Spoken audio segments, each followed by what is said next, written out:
Hello and welcome to Europe in an Italian Minute.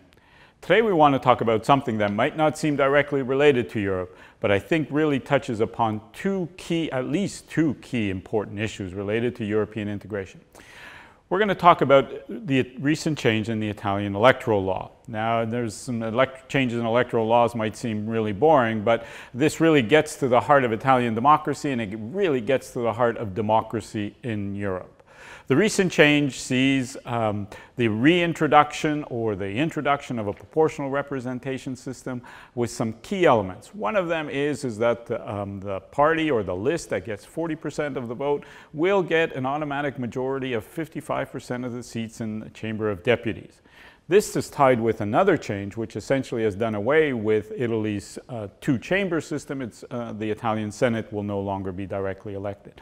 The consequence of the electoral law is essentially that the Italian executive, and more in particular, the Italian Prime Minister, will emerge extremely strengthened by this change. Now, Italian governments have been plagued for the last 60 years almost now by weak executives, weak governments with large coalitions. The aim here is to create a strong executive that can get things done. Now, what we learn in Political Science 101 is democracies have to solve two problems. One of them is, how do you have an effective decision-making process that can give people the public goods that they want and that their demands become realized? The second one is representation. Now, the Italian system has always leaned in the direction of representation. Now it's going the other way.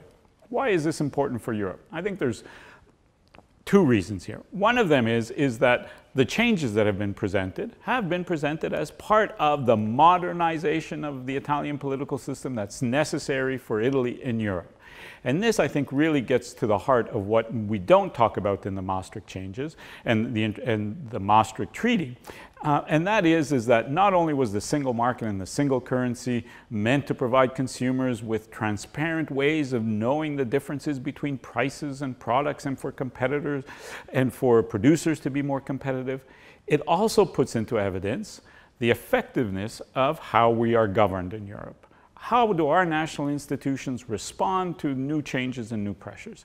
And on those grounds, clearly the Italian political system hasn't lived up to the task.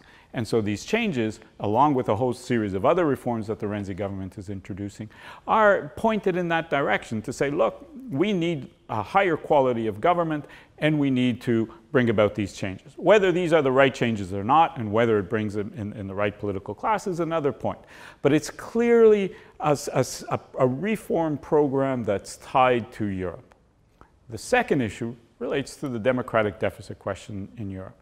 And here this is a much more polemical issue and a much more open debate here in Italy is whether these changes really meet the test of democratic legitimacy and represent the wishes of the Italian electorate and the Italian citizenship. On the one hand, we have polls that the government pulls out and says, the Italian public opinion tells us we want to do these things.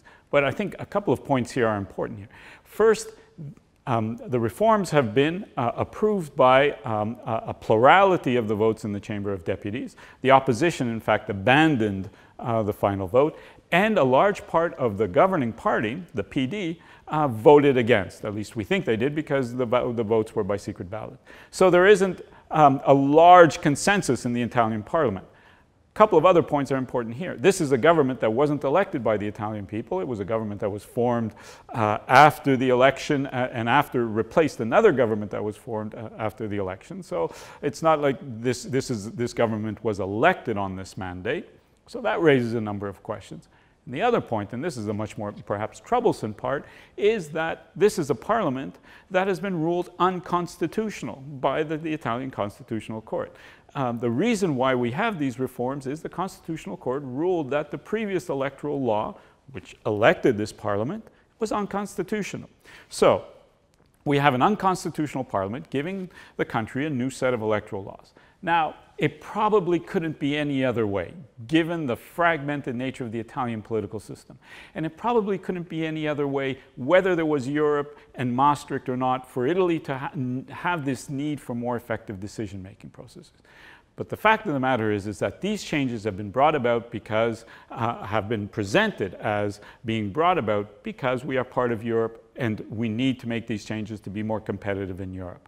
That doesn't bode well for debates about the level of democracy in Europe, especially since we already know about the bigger debates about European institutions. If at the national level things are being done that perhaps don't necessarily meet the test of democratic legitimacy in the name of Europe, this doesn't bode well, and it gives lots of food for thought for those people who are ambivalent about where they stand on Europe. Hopefully, this will be just a passing phase, and effective decision-making will then be balanced out with a more representative system. Grazie e arrivederci.